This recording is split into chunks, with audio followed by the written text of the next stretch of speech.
Good morning Odisha.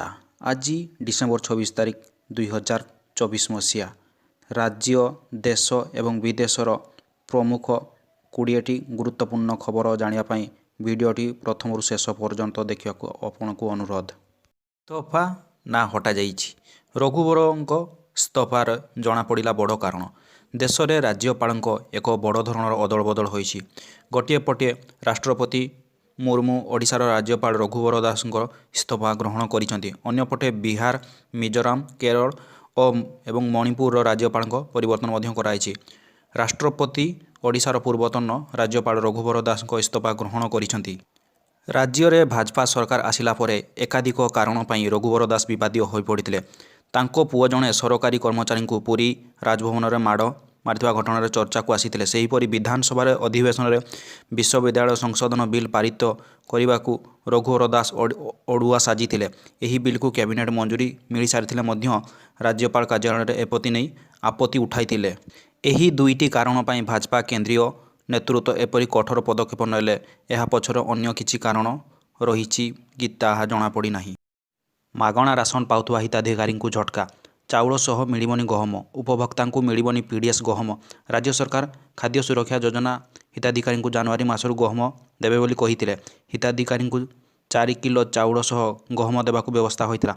केंद्र सरकार किछि परिमाणर गहम मंजूर करथिले भी परिवहन और गोदाम प्रस्तुत करने को समय लगुच। जेते शीघ्र एसबू व्यवस्था संपूर्ण हो हिताधिकारी को सरकार देइथिबा प्रतिश्रुति मुताबक गहम देबे बोली कहिसेंति जगाण मंत्री।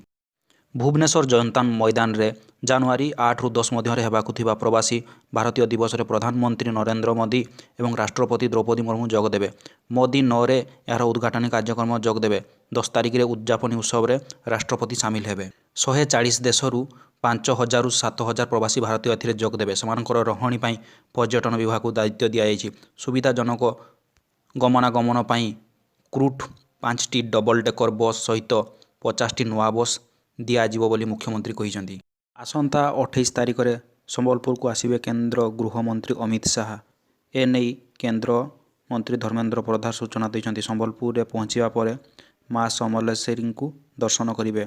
बीएम कॉलेज ऑडिटोरियम रे स्वाधीनता संग्रामी जुएल साई को रक्तपीठ उपरे एक मैगजीन उन्मोचन करिवे। किछि प्रकल्प उद्घाटन एवं भित्ति प्रस्तर मध्य कार्यक्रम रही। कलाहांडी जिला भवानीपाटना स्थित मां माणिकेश्वरी विश्वविद्यालय कुलपति प्रोफेसर संजय शतपथी बुधवार सकाळ 8टारे भुवनेश्वर स्थित एक घर डाक्तखाना परलोक होइछि। किछि दिन तले से गुरुतर अवस्था तांको भुवनेश्वर स्थित एक घर हस्पिटाल भर्ती कराइला। से कर्कट रोग रे आक्रांत होइथिबा बेले तांको ब्रेन स्ट्रोक मध्य होइथिबा जणा पड़िछि। आज काजाकिस्तान रो आकोटाउ सहर निकट में एक विमान दुर्घटना सम्मुखीन होइथिला। एही विमान रे समुदाय 76 लोक उपस्थित थिले। सेथि मध्यरु 62 जन यात्री एवं 5 जन सदस्य को नहीं थिले। 76 जनक मध्यरु 25 जन जीवित थिबा जणा पड़िछि। अकटौ विमान बंदर रे जरुकालीन अवतरण पूर्व विमान रे निया लागैथिबा सामना को आछि। सूचना मुताबक एही विमानटी अजरबैजान एयरलाइंस द्वारा परिचालित होउथला। आसंता मार्च रे सुभद्रा योजनार द्वितीय किस्ती टंका लोकंक अकाउंट को आसिबो। आज एने मुख्यमंत्री मोहन चरण माझी सूचना दैछंती। से कहते जनवरी शेष सुधा ओडिशा रे 1 कोटी रु अधिक योग्य हिताधिकारी को सुभद्रा योजनार प्रथम किस्ती मिल जाइछि। पूर्वरु मार्च 8 तारिख रु द्वितीय किस्ती टंका मिलिबो। मार्च 7 तारिख रे सुभद्रा योजनार प्रथम पर्याय किस्ती टंका अकाउंट को जीवो एवं मार्च 8 तारिख रु द्वितीय किस्ती टंका मिलिबो। दुकानरू चोरी अभियोग रे युवकों को बाड़े बाड़े मारिदेवा घटनार दायित्व अवहेला जोगु अभियोग रे बालेश्वर जिला सारथा फांडी अधिकारी चंद्रशेखर महाते को निलंबन कराइछि। सूचनायोग्य बालेश्वर जिला सिंगला थाना अंतर्गत सारथा ग्राम गत 22 तारिख दिन द्वीपर एक अभावनीय घटना फांडी मात्र 500 मीटर दूर रे घटना घटीथिला। एने परिवार लोके फांडी अधिकारी चंद्रशेखर महांती को सूचना देवा सहित तुरंत पहुंची समस्त को मुकड़ाइबा पई गुहारी करथिले। मात्र फांडी अधिकारी यहाकू कर्णपात करि नथिले। फल खुंटरे बंधा होइथिबा अवस्था जनकर मृत्यु होइथिबा बेले 3 जन गुरुतर अवस्था मेडिकल भर्ती होइछंती। राज्य में लगी रही लघुचाप वर्षा आहरी 24 घंटा हालुका मध्यम धरणर वर्षा हेबो। एने पाणीपाग केन्द्र निर्देशिका मनोरमा महांती सूचना दैछंती। से कहते आसंता काली दक्षिण और ओडिशा समेत आभ्यंतरीण ବର୍ଷା ସମ୍ଭାବନା ରହିଛି। ଆଜି ସୁନ୍ଦରଗଡ଼ ସମେତ ଗୋଟିଏ ଦୁଇଟି ଜିଲ୍ଲାକୁ ଛାଡ଼ିଦେଲେ ବାକି ସମସ୍ତ ଜିଲ୍ଲାରେ ସ୍ୱଳ୍ପରୁ ମଧ୍ୟମ ଧରଣର ବର୍ଷା ସମ୍ଭାବନା ରହିଛି। ଏଥିସହ 26 ତାରିଖ ପରଠାରୁ ବର୍ଷାର ପରିମାଣ କମିବ। ଦକ୍ଷିଣ ପଶ୍ଚିମ ବଙ୍ଗୋପସାଗର ପାର୍ଶ୍ୱବର୍ତ୍ତୀ ଦକ୍ଷିଣ ଆନ୍ଧ୍ରପ୍ରଦେଶ ଉପକୂଳରେ ସକ୍ରିୟ ରହିଛି ଏହି ସଦୃଶ ଲଘୁଚାପ। ଏହାର ପ୍ରଭାବରେ ରାଜ୍ୟରେ ମେଘୁଆ ସାଙ୍ଗକୁ ବର୍ଷା ମଧ୍ୟ ଝିପିଝିପି ବର୍ଷା ଜାରି ରହିବ। ପୂର୍ବତନ ପ୍ରଧାନମନ୍ତ୍ରୀ ତଥା ଭାରତର ରତ୍ନ ଅଟଳ ବିହାରୀ ବାଜପେୟୀଙ୍କ 100ତମ ଜନ୍ମବାର୍ଷିକୀ ଅନୁଷ୍ଠିତ ହୋଇଛି।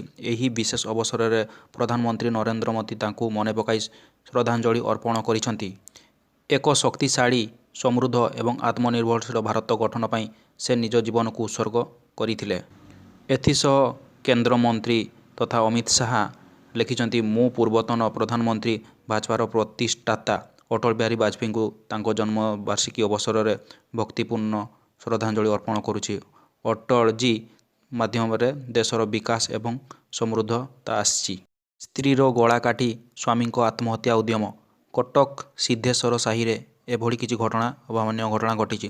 ସୂଚନାଯୋଗ୍ୟ ଯେ କଟକ ଲାଲବାଗ ଥାନା ଅନ୍ତର୍ଗତ ସିଦ୍ଧେଶ୍ୱର ସାହିରେ ଅଭାବନୀୟ ଘଟଣା ଘଟିଛି। ଘର ଭିତରୁ ସ୍ତ୍ରୀଙ୍କ ରକ୍ତାକ୍ତ ମୃତଦେହ ଉଦ୍ଧାର ହୋଇଛି। ସ୍ୱାମୀଙ୍କୁ ଗୁରୁତର ଅବସ୍ଥାରେ ଉଦ୍ଧାର କରାଯାଇଛି। ଧାରୁଆ ଛୁରୀରେ ମହିଳାଙ୍କ ବେକ କାଟି ଦେଇଛନ୍ତି ସ୍ୱାମୀ। ସ୍ତ୍ରୀ ଗଳା କାଟି ହତ୍ୟା କରିବା ପରେ ସ୍ୱାମୀ ନିଜ ଗଳା କାଟିଥିବା ସନ୍ଦେହ କରାଯାଉଛି। ପାରିବାରିକ କଳହରୁ ଏଭଳି ଘଟଣା ଘଟିଛି। ଘଟଣାସ୍ଥଳରେ ପହଞ୍ଚି ପୁଲିସ ତଦନ୍ତ ଆରମ୍ଭ କରିଛି। ଗତ କିଛି ଦିନ ଧରି ରାଜ୍ୟରେ ଲଘୁଚାପ ଓ ଗୁରୁଚାପ ଜନିତ ବର୍ଷା ଲାଗି ରହିଛି। ଉପକୂଳ ଓଡ଼ିଶାରେ ପାଚିଲା ଧାନ ପାଣି ବିଲରେ ଲଟିଛି। ଧାନର ମାନ ଖରାପ ହେଲେ ବିକ୍ରି ଯୋଗ୍ୟ ହେବ ନାହିଁ। ଧାନ ଗଜା ହୋଇଯିବାର ସମ୍ଭାବନା ରହିଛି। ପରିଶ୍ରମର ମୂଲ୍ୟ ମିଳିବ କି ନାହିଁ ଏଭଳି ଅନେକ ପ୍ରଶ୍ନ ଚାଷୀଙ୍କୁ ଚିନ୍ତା ବଢ଼ାଇ ଦେଇଛି। ଅନ୍ୟପକ୍ଷେ ଲଘୁଚାପ ଜନିତ ବର୍ଷା ଅଦିନିଆ ବର୍ଷା ଯୋଗୁଁ ହୋଇଥିବା ଫସଲର କ୍ଷୟକ୍ଷତି ଆକଳନ ଆରମ୍ଭ ହୋଇଛି। ଆସନ୍ତା 3 ଦିନ ଭିତରେ କ୍ଷୟକ୍ଷତି ଆକଳନ କରି ଜିଲ୍ଲାପାଳ ସରକାରଙ୍କୁ ରିପୋର୍ଟ ପ୍ରଦାନ କରିବେ। ସମ୍ପୂର୍ଣ୍ଣ ନଷ୍ଟ ହୋଇଥିଲେ ଏବଂ ବିକ୍ରି ଯୋଗ୍ୟ ହୋଇନଥିଲେ ତା'ର ସମ୍ପୂର୍ଣ୍ଣ କ୍ଷତିପୂରଣ ଚାଷୀଙ୍କୁ ଦିଆଯିବ ବୋଲି ସରକାରଙ୍କ ପକ୍ଷରୁ ପୂର୍ବରୁ ଘୋଷଣା କରାଯାଇଛି। ବିଜେପିର ଫାୟାରବ୍ରାଣ୍ଡ ନେତା ତଥା କେନ୍ଦ୍ରମନ୍ତ୍ରୀ ଗିରିରାଜ ସିଂ, ବିହାର ମୁଖ୍ୟମନ୍ତ୍ରୀ ନୀତିଶ କୁମାର ଏବଂ ଓଡ଼ିଶାର ପୂର୍ବତନ ମୁଖ୍ୟମନ୍ତ୍ରୀ ନବୀନ ପଟ୍ଟନାୟକଙ୍କୁ ଭାରତର ରତ୍ନ ଦେବାକୁ ଦାବି ରଖିଛନ୍ତି।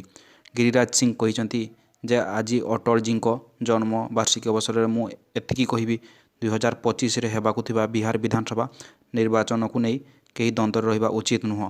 କେନ୍ଦ୍ରମନ୍ତ୍ରୀ ଗିରିରାଜ ସିଂ କହିଛନ୍ତି ଯେ ଲାଲୁ ଯାଦବ ବିଧାନସଭା ନିର୍ବାଚନରେ ଲକ୍ଷ ଲକ୍ଷ ଟଙ୍କା ଖର୍ଚ୍ଚ କରିପାରନ୍ତି, କିନ୍ତୁ ନୀତିଶ କୁମାରଙ୍କ ନେତୃତ୍ୱରେ ଏନ୍ଡିଏ ନିର୍ବାଚନ ଲଢ଼ିବ ଏବଂ ପୁଣି ବିହାରରେ ଏନ୍ଡିଏ ସରକାର ଗଠନ କରିବ।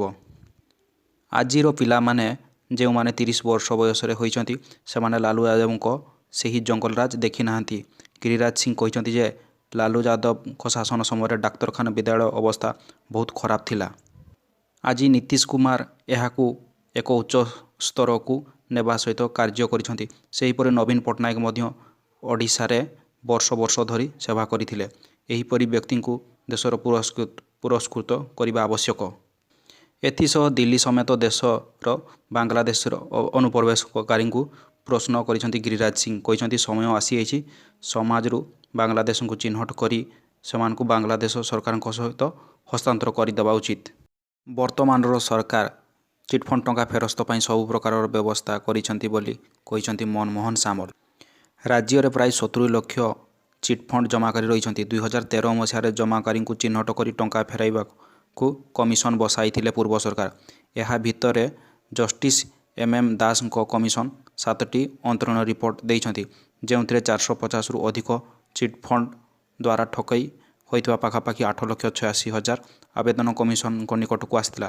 ସେଥିରୁ 4,97,000 କ୍ଷୁଦ୍ର ଜମାକାରୀ ଚିହ୍ନଟ କରିଥିଲେ କମିଶନ। ହେଲେ ଏଯାଏଁ ମାତ୍ର 2,38,000 କ୍ଷୁଦ୍ର ଜମାକାରୀଙ୍କୁ ଅର୍ଥାତ୍ 10,000ରୁ କମ୍ ରଖିଥିବା ଜମାକାରୀଙ୍କୁ ତଥା ଟଙ୍କା ଫେରାଇଛନ୍ତି ରାଜ୍ୟ ସରକାର। ଏବେ ନଜର ନୂଆ ସରକାରଙ୍କ ଉପରେ କେବେ ଚିଟ୍ଫଣ୍ଡ ଟଙ୍କା ପ୍ରତିଶ୍ରୁତି ପୂରଣ କରୁଛନ୍ତି।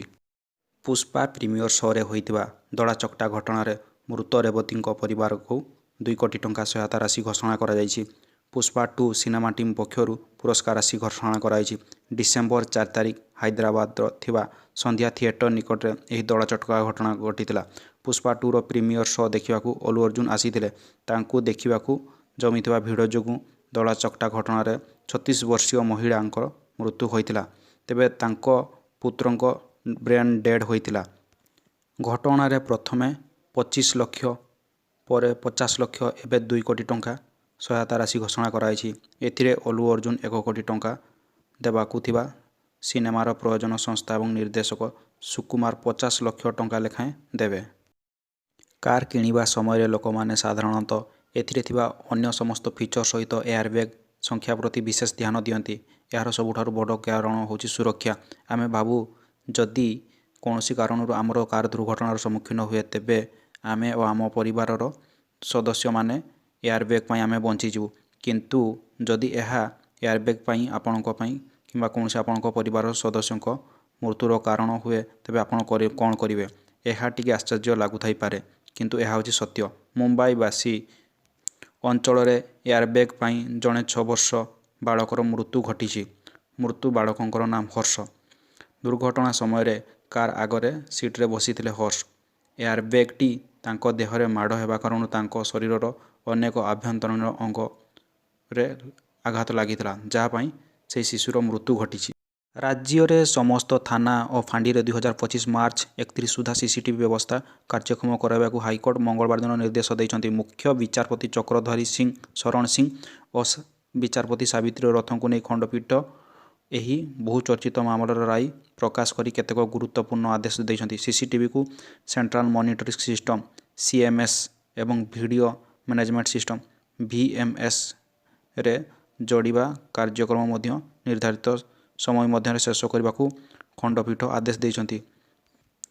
ଥାନାରେ ସେନା କର୍ମଚାରୀଙ୍କୁ ଉପଯୁକ୍ତ ବ୍ୟବହାର ପ୍ରଦର୍ଶନ ପାଇଁ ରାଜ୍ୟ ସରକାର ସ୍ୱତନ୍ତ୍ର ସାଧାରଣ କାର୍ଯ୍ୟ ପ୍ରକ୍ରିୟା (ଏସ୍ଓପି) ପ୍ରସ୍ତୁତ କରିଛନ୍ତି। ଏସ୍ଓପିକୁ ଓଡ଼ିଆ ଭାଷାରେ ରାଜ୍ୟର ସମସ୍ତ ଫାଣ୍ଡିରେ ଝୁଲାଇ ରଖିବାକୁ କୋର୍ଟ ଆଦେଶ ଦେଇଛନ୍ତି।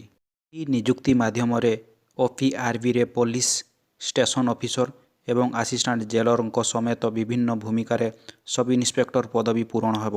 ଏନେଇ ଅନଲାଇନ୍ ମାଧ୍ୟମରେ ଆବେଦନ କରିବାକୁ ପଡ଼ିବ। ଏହି ନିଯୁକ୍ତି ମାଧ୍ୟମରେ 900ରୁ ଅଧିକ ପଦବୀ ପୂରଣ ହେବ। ଉଭୟ ପୁରୁଷ ଓ ମହିଳା ଆବେଦନ କରିପାରିବେ। ଏହି ନିଯୁକ୍ତି ସମ୍ମାନଜନକ। ଓଡ଼ିଶା ପୋଲିସ ଫୋର୍ସରେ ଯୋଗ ଦେବାକୁ ଚାହୁଁଥିବା ସ୍ନାତକ ପ୍ରାର୍ଥୀଙ୍କ ପାଇଁ ଏହା ଏକ ସୁବର୍ଣ୍ଣ ସୁଯୋଗ ଅଟେ।